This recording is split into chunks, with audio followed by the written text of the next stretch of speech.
Ok, hermanos, vamos a dar inicio a la lección de hoy. El jueves pasado habíamos hablado sobre la fiesta de la expiación. Me devolví las diapositivas más o menos como para ubicarnos en el tiempo ahí, donde habíamos quedado. Habíamos visto la expiación, ¿verdad? Que era expiar, era perdonar, limpiar de pecado, que el propósito era orar por el perdón de los pecados, recibir limpieza y perdón, que se conocía como el gran ayuno, que era de atardecer a atardecer. Vamos a ver, no se deja traspasar el velo sino por medio del sacrificio. Habíamos hablado lo que significaba el velo, lo que dividía el lugar santo del lugar santísimo, ¿verdad? Entonces, habíamos hablado de eso. Habíamos leído también Levítico 16 del 3 al 10, donde les había puesto unos colores con diferente significado de cada uno de los animalitos que estaban ahí, como lo hablamos el jueves pasado. Acordémonos que para hacer así como un repaso de un minuto, cuando Aarón tenía que entrar, tenía que hacer lo del día de expiación. Acordémonos que habían, en Levítico 16 se habla de diferentes animalitos, porque Aarón primero tenía que pedir perdón por sus pecados y los de su familia, y después pedir perdón por los pecados del pueblo. Entonces habíamos hablado que ese becerro que está en color azul, que lo puse ahí, que dice un becerro para expiación, es el becerro que sacrificaba Aarón por el pecado de él y su familia. Y después decía en el versículo 6 que, en el versículo 7, que después tomará 2 machos cabríos y los presentará delante de Jehová a la puerta del tabernáculo, y que esos machos cabríos era se sacaban de la congregación, ¿verdad? De los hijos de Israel, y esos eran los que iban a fungir, por decir así, para hacer lo que es el sacrificio por los pecados del pueblo. Habíamos hablado que de esos 2 machos cabríos, el primer macho cabrío era, había uno que se sacrificaba, ¿verdad? Aarón agarraba los 2 machos cabríos, y dice el versículo 8 que echaba suerte sobre los 2 machos cabríos. Entonces una suerte caía sobre, una suerte por Jehová y otra por Azazel. Y habíamos hablado que entonces lo que pasaba era que Aarón, al que decía, más el macho cabrío sobre el cual cayera la suerte de Azazel, lo presentará vivo delante de Jehová, ¿verdad? Ese es el sacrificio. Y después el otro, habíamos hablado que el otro llegaban y lo enviaban al desierto, pero Aarón primero lo que hacía era que ponía sus manos y todos los pecados del pueblo los empezaba a confesar sobre ese animalito, y ese animalito alguien se encargaba de llevarlo al desierto, de forma que él no regresara al pueblo, que no regresara al campamento el animalito, ¿verdad? Entonces, después en la otra diapositiva habíamos dicho la preparación, ¿verdad? En el último punto, que es lo que les estoy diciendo. Además hay un chivo expiatorio, bueno, o como lo llaman ahí, que llevaba los pecados del pueblo, se soltaba y no regresaba jamás. Acuérdense que habíamos hablado que ese animalito no podía regresar, porque lo que significaba era que esos pecados del pueblo, él se los había llevado, entonces iba al desierto. Por eso no se podía regresar, porque simbolizaría que regresan los pecados al pueblo. Entonces, por eso el animalito no se podía regresar. Habíamos hablado que se hacía los 10 días del séptimo mes.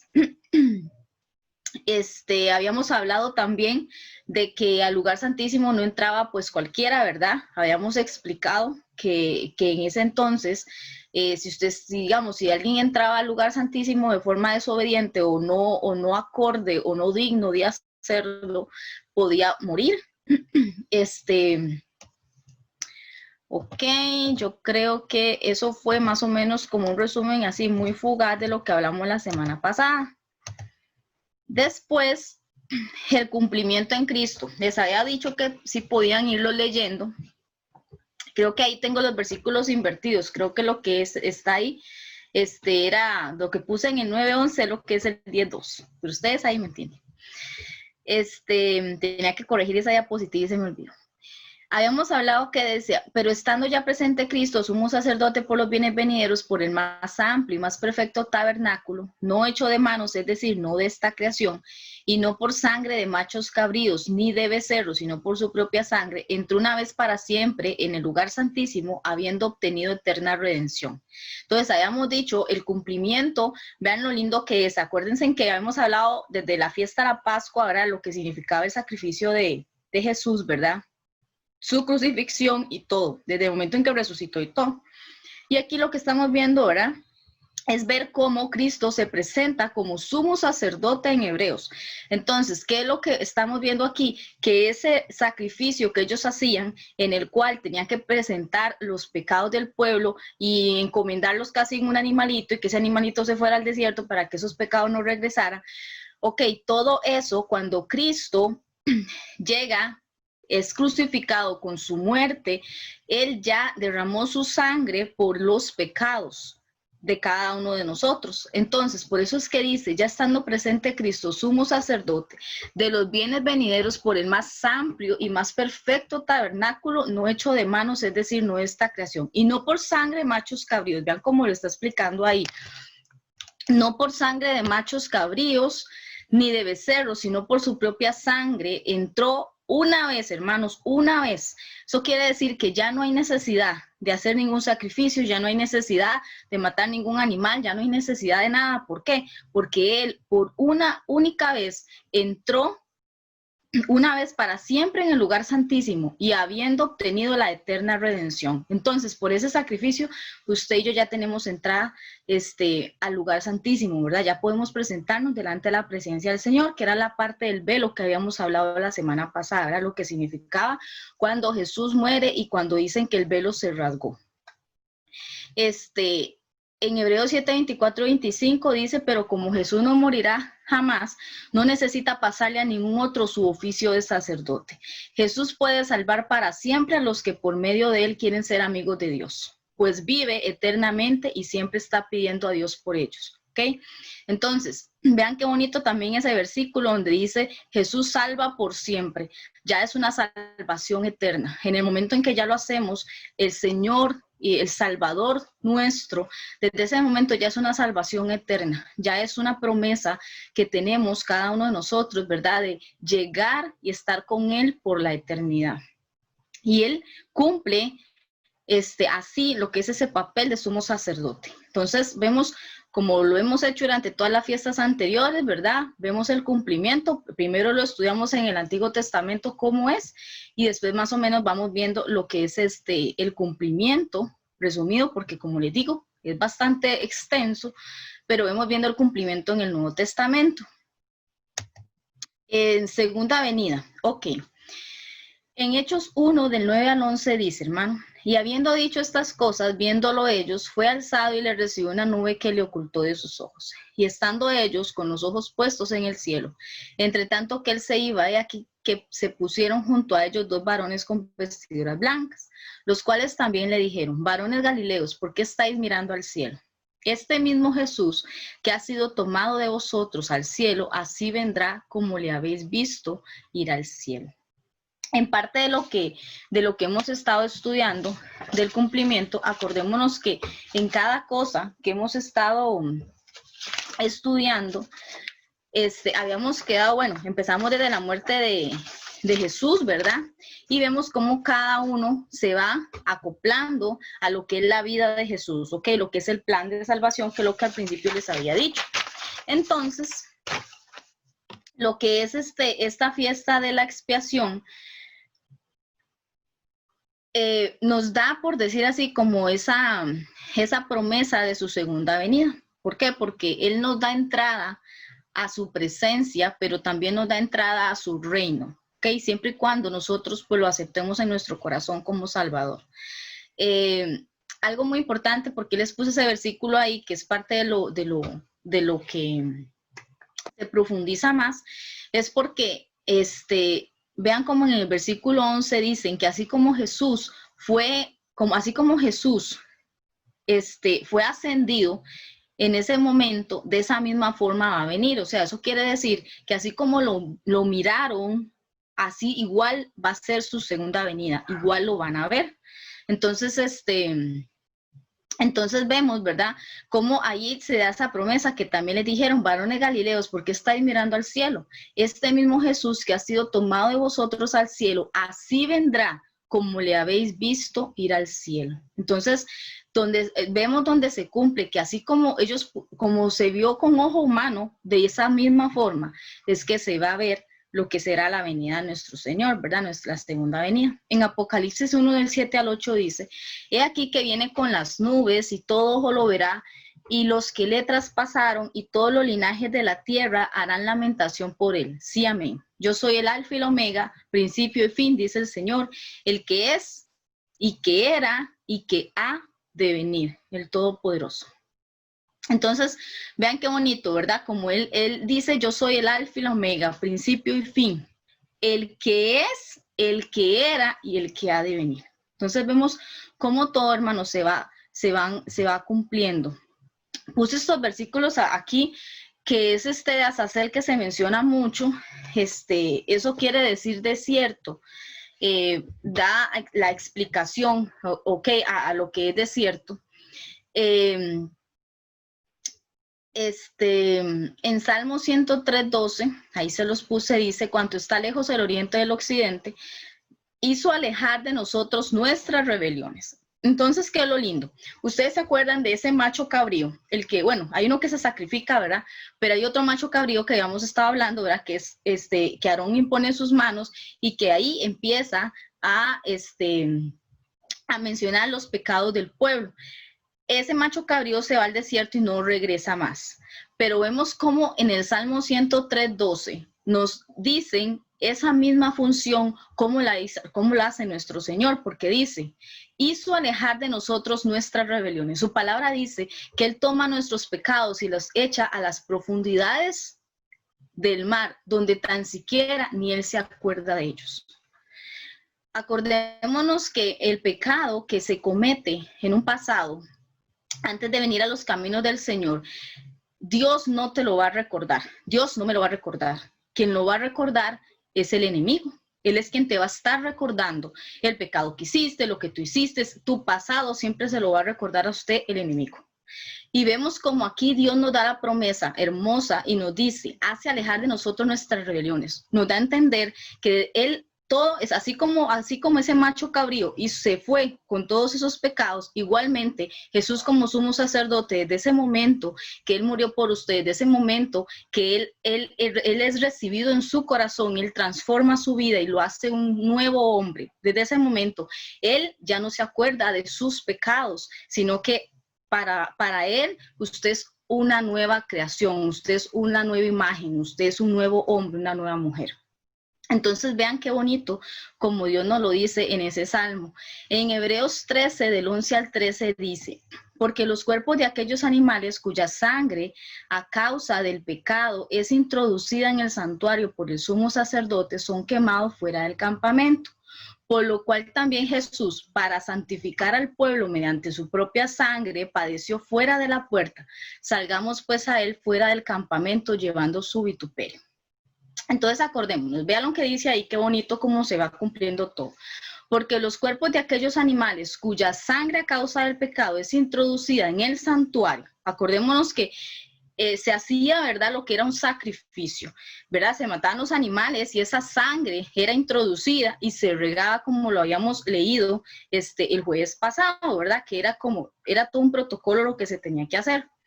Dice, es introducida en el santuario por el sumo sacerdote que en ese momento fungía como Aarón. Son quemados fuera del campamento. Cuando se vertía la sangre, si ustedes leyeron todo el capítulo de Levítico y todo lo que leímos la semana pasada, dicen que todo lo demás es quemado fuera del campamento, lo que queda del sacrificio. Dice, por lo cual también Jesús, para santificar al pueblo, mediante su propia sangre, padeció fuera de la puerta. Hay algo muy lindo, que Jesús, acordémonos que Él toma la decisión de venir sin tener que hacerlo, porque Él está en el cielo, Él tiene absolutamente todo su reino, y aún así, por amor a usted y a mí, Él decide bajar aquí a la tierra, hacerse hombre, dice su palabra, que humillarse hasta lo más se despojó absolutamente de todo y Él lo hace por amor a usted y por amor a mí, sin necesidad de hacerlo. No tenía por qué hacerlo, Él lo hace por amor. Dice que Jesús, para santificar al pueblo mediante su propia sangre, Jesús sabía que Él tenía ese sacrificio, todo eso que se había hecho mediante, por decir así, animales, ese sacrificio lo tenía que hacer Él una sola vez para que usted y yo tuviéramos entrada a su reino. Y para no, acordémonos que ellos año tras año tenían que estar haciendo un sacrificio. En cambio, Jesús hizo solamente uno. Y con ese sacrificio ya es más que suficiente para una eternidad con Él.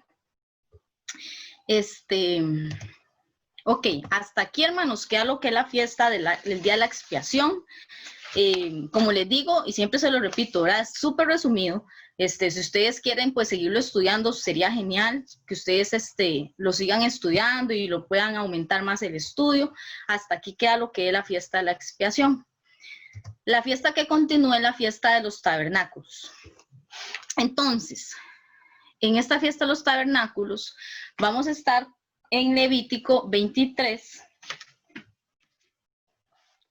Vamos a poner esa versión.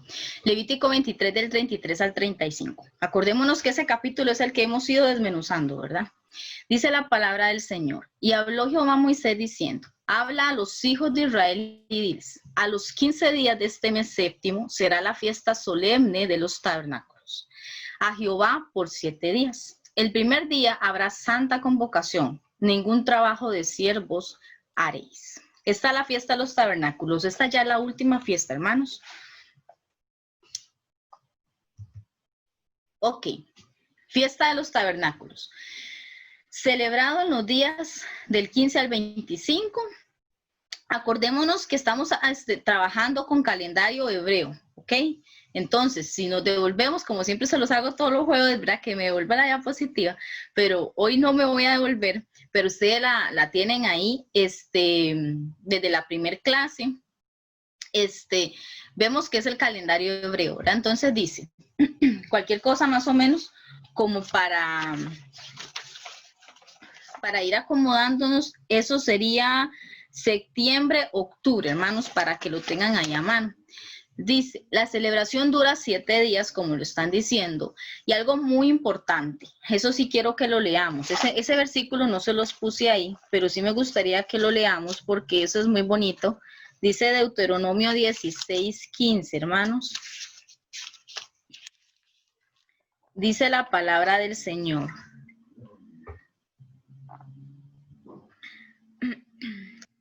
«7 días celebrarán fiesta solemne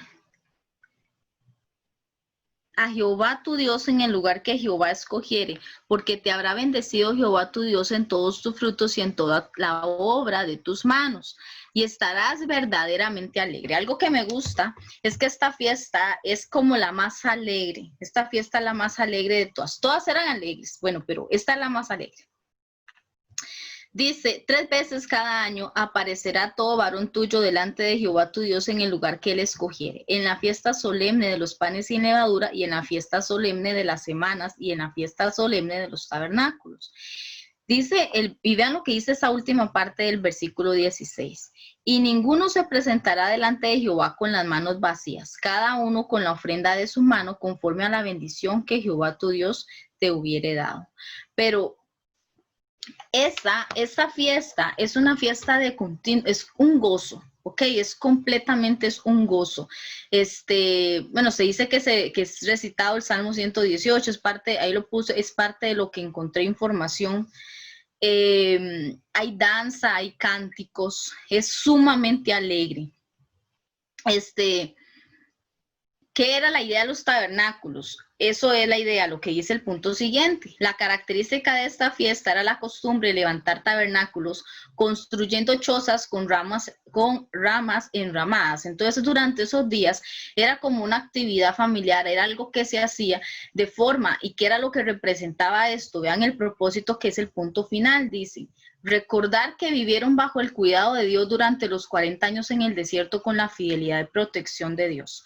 Entonces ellos empiezan a levantar y construir esas chozas con ramas y todo, y ellos lo que hacen es que esa vez al año ellos recuerdan los 40 días que estuvieron en el desierto y que Dios nunca fue infiel con ellos, sino que Dios mantuvo su fidelidad con ellos. ¿En qué? En todo. Su fidelidad en la protección, su fidelidad en la alimentación, su fidelidad en cuidarlos, su fidelidad, dice la palabra del Señor, que ellos se mantenían hasta con sus mismas sandalias, con su ropa, no se envejecía, sino que Él les dio maná, les puso nube para el calor, les puso fuego para el frío, absolutamente todo lo que ustedes conocen de la fidelidad que Dios hizo en el pueblo de Israel durante los 40 años que pasó en el desierto. Este es un recordatorio que ellos hacen. Entonces, es muy bonito, por eso es que dicen que es una fiesta muy alegre y ellos lo celebran con sumamente gozo. Por lo mismo, porque es un recordatorio de todo lo que Dios les dio y cómo Dios los libró y cómo Dios fue completamente fiel con ellos. Entonces, esto es lo que es el propósito de la fiesta de los tabernáculos. Cumplimiento. Vamos a leer, hermanos. Vamos a ir rápidamente. Ese no se los puse ahí, pero vamos a ir a Juan 7. Juan 7.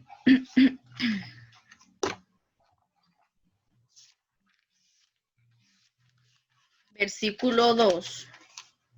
Ok, el capítulo lo que dice es incredulidad de los hermanos de Jesús. Ok, les voy a poner esta referencia, algo muy importante. Jesús participó en la fiesta de los tabernáculos. Eso es porque eso es como para más o menos hacer lo que es ver de que hasta en el tiempo de Jesús existía lo que era la fiesta de los tabernáculos, ¿verdad? O sea, acordémonos que esas son tradiciones y esas son cosas de cumplimientos que Dios les solicitó a ellos desde el principio. Entonces, dice, después de estas cosas andaba Jesús en Galilea, puesto quería andar en Judea porque los judíos procuraban matarle. Y vamos a ir al versículo 2, dicen que estaba, vean lo que dicen ahí, hermanos, estaba cerca la fiesta de los judíos, la de los tabernáculos. Y le dijeron sus hermanos, sal de aquí, vete a Judea, para que también tus discípulos vean las obras que haces. Vamos a ir al versículo 10. Dice, pero después de que sus hermanos habían subido, entonces él también subió a la fiesta, no abiertamente, sino como en secreto. Entonces vean cómo Jesús también participa de lo que son de varias fiestas, ¿verdad? Él participó igual de la Pascua, como lo vimos, como lo leímos, Entonces vemos cómo Jesús, parte de lo que siempre se ha dicho, ¿verdad? De que él vino aquí y él no estaba en desacuerdo con la ley, no, Jesús lo que vino fue a cumplirla y es parte de lo que nosotros vemos en cada uno de estos versículos. Ahí en el 7:37 les puse esta referencia, hermano, de este versículo, porque dice en el 7:37, en este mismo momento, bueno, dice, ríos de agua viva. En el último y gran día de la fiesta, acordémonos que la fiesta duraba varios días. Y vean lo que está diciendo aquí en el 37. En el último día de la fiesta, Jesús se puso en pie y alzó la voz diciendo, si alguno tiene sed, venga a mí y beba. El que cree en mí, como dice la Escritura, de su interior correrán ríos de agua viva.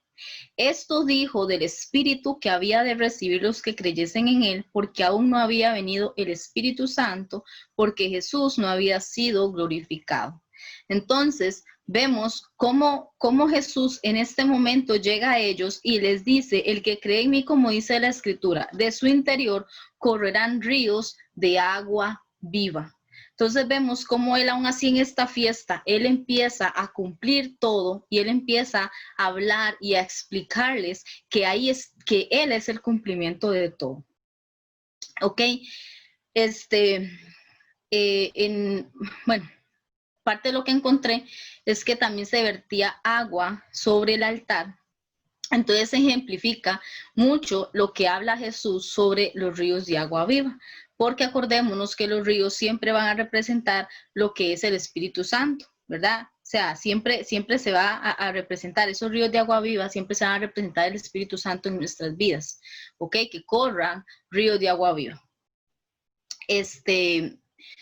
Parte del cumplimiento también, que es ya lo que el final de todo este resumen representa el establecimiento del reino milenial luego de la segunda venida. Acordémonos que habíamos visto que en la anterior fiesta era lo de la segunda venida. En esta fiesta se da ya lo que es el reino milenial. ¿Cuál reino milenial, hermanos? El reino milenial que está en Apocalipsis 20. Es bastante pues extenso, ¿verdad? Y todo, creo que es algo que todos hemos leído, lo que son los 1000 años. Entonces, aquí es donde ya termina como tal lo que es el cumplimiento de lo que son las fiestas. Entonces,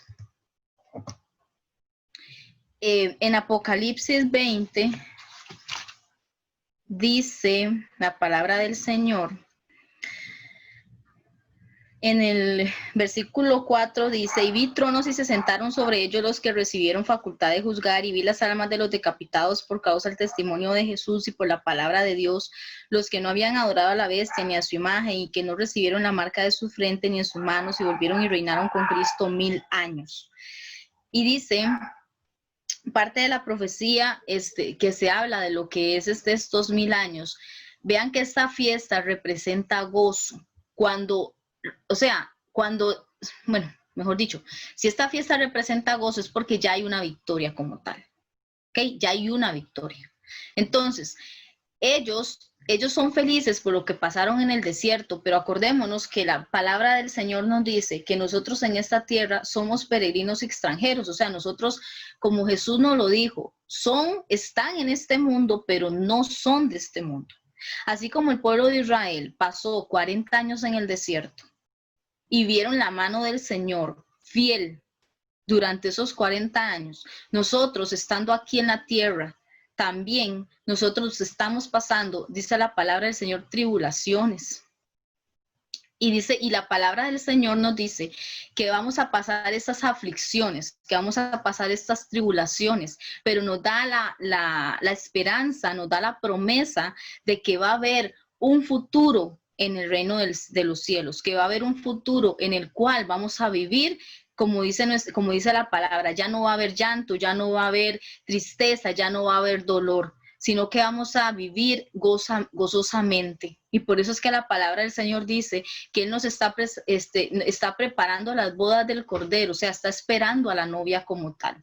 Va a ser una gran fiesta, va a ser algo gozoso como tal. ¿Por qué? Porque Él nos va a recompensar todo el tiempo. Que el pueblo de Israel recibió su recompensa, pasó 40 años en el desierto y después de eso el Señor les promete, ¿verdad? Lo que les da la esperanza y les promete la tierra, ¿verdad? Lo que llamamos nosotros la tierra prometida. Y cuando ellos llegan, ellos tuvieron que pasar victorias antes, ellos tuvieron que llegar y alcanzar metas, como cuáles metas, tener que pelear, tener que ganar los territorios, y en cada guerra Dios les dio la victoria. Igual actualmente en nuestras vidas, nosotros estamos en este mundo, hermanos, pero también nosotros pasamos aflicciones, pasamos tristezas, como el pueblo de Israel los pasó durante 40 años en el desierto.